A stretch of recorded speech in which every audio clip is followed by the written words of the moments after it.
Voyons comment manœuvrer un chariot à un repère et dans un sens déterminé sur une machine-outil. Voici un tambour gradué et un repère fixe.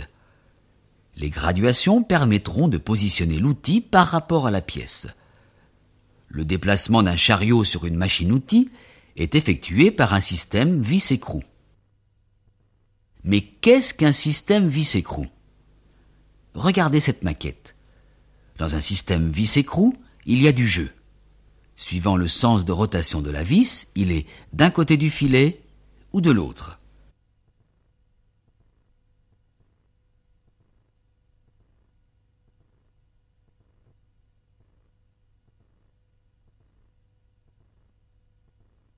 Nous avons mis en appui contre le chariot de ce tour un appareil, un comparateur, qui va mettre en évidence ce jeu. Observez l'aiguille du comparateur. Elle nous montre la présence du jeu lié au système vis-écrou. Ici, presque un dixième. Voyons comment manœuvrer à un repère donné. Nous voulons atteindre la position 20 du vernier. Déplacement rapide et approche plus lente.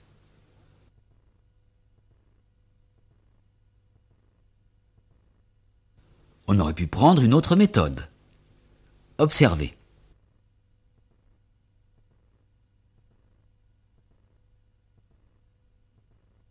On veut atteindre ici le repère 25. Trop loin. Que faire?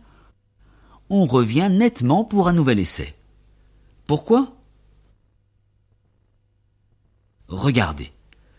On veut atteindre ici le repère 20, mais on a dépassé. Mettons le comparateur à 0 dans cette position. Revenons au repère 20. Vous voyez?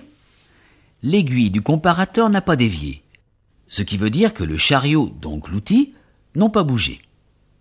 À cause du jeu. Rappelez-vous la bonne méthode. Pour atteindre un repère précis, on revient autant de fois qu'il est nécessaire pour l'aborder dans le sens du déplacement.